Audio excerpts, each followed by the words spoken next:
کے تباہی کی زد میں آ گئے۔ گلیشیئر کے پھٹ جانے سے بونی نالے میں سیلاب آ گیا۔ آپ کو یہ بھی بتاتے چلے کہ متعدد پل بہہ گئے، کھڑی فصلوں، باغات اور املاک کو نقصان پہنچا۔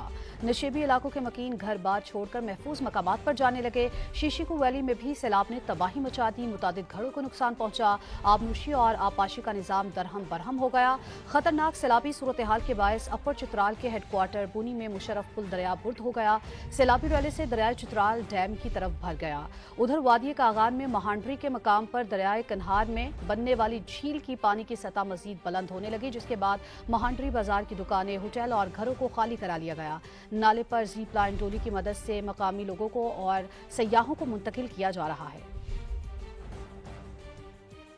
اسلام آباد میں موسلادھار بارش 5 کم سن بچوں کی المناک موت کا سبب بن گئی۔ بنی گالہ کے علاقے میں 2 بچے تالاب میں ڈوب کر جاں بحق ہوئے۔ سیکٹر E11 میں 2 بچے بارش میں نہاتے ہوئے کرنٹ لگنے کے باعث جان سے چلے گئے۔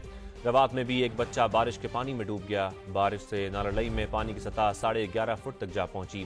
انتظامیہ کو الرٹ جاری کرنا پڑ گیا۔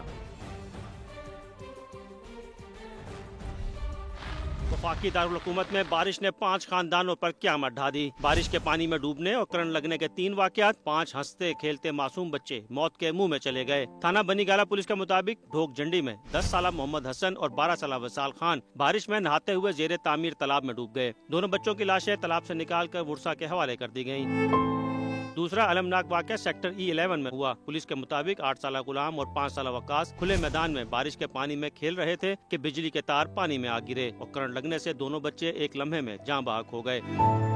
تھانہ روات کے علاقے بگا شیخہ میں 10 سالہ عبدالوہاب پانی میں گیا۔ ریسکیو اہلکاروں نے لاش پانی سے نکال کر غمزدہ لواحقین کے سپرد کر دی۔ جڑواں شہروں میں سب سے زیادہ بارش گولڑا میں 80 ملی میٹر ریکارڈ کی گئی۔ موسلادھار بارش سے نارالئی میں پانی کی سطح 11.5 فٹ تک پہنچ گئی، جس پر انتظامیہ نے پری الرٹ جاری کر دیا۔ بارش تھمنے کے بعد نارالئی میں پانی کی سطح کم ہو کر کٹاریاں پر 8 فٹ جبکہ گوال منڈی میں 7 فٹ رہ گئی۔ مانسون بارشوں کے باعث سندھ کے مختلف علاقوں میں سیلابی صورتحال ہے۔ کیرتھر کے پہاڑی سلسلے سے آنے والے ریلوں نے تباہی مچا دی۔ لوگ مال مویشیوں کے ساتھ نقل مکانی پر مجبور ہو گئے۔ بارشوں کے باعث سکھر، روہڑی اور کندکوٹ سمیت مختلف شہر زیر آب آ گئے۔ مکانات کی چھتیں گرنے سے ایک نوجوان جاں بحق اور 5 افراد زخمی ہوئے۔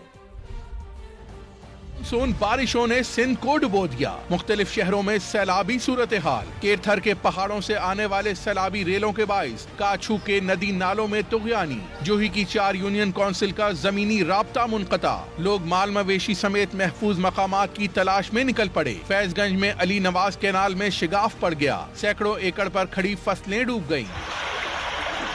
سکھر میں 80 ملی میٹر بارش۔ میونسپل انتظامیہ کے دعووں کی قلعی کھل گئی۔ سڑکوں پر کئی فٹ پانی جمع۔ جیل روڈ، گھنٹہ گر چوک، barrage road, high court road سمیت دیگر سڑکیں ندی نالوں کا منظر پیش کرتی رہی۔ نوا میں وقفے سے بارش۔ لالا شہزاد چوک، میدان کربلا سمیت متعدد علاقوں کی سڑکیں تالاب بن گئیں۔ اوباڑوں میں مکان کی چھت گرنے سے نوجوان جان سے گیا۔ خیرپور میں بھی چھت گرنے کا واقعہ۔ خواتین اور بچے سمیت ایک ہی خاندان کے 5 افراد زخمی ہوئے۔ تھر پارکر کے مختلف علاقوں میں کہیں تیز تو کہیں ہلکی بارش۔ اسلام کوٹ میں جل تھل ایک ہو گیا۔ نواب شاہ، جیکوباد، نوڈیرو، کند کوٹ، قاضی احمد اور دوڑ میں بھی نشیبی علاقے زیر آب آنے سے لوگوں کو مشکلات کا سامنا کرنا پڑا۔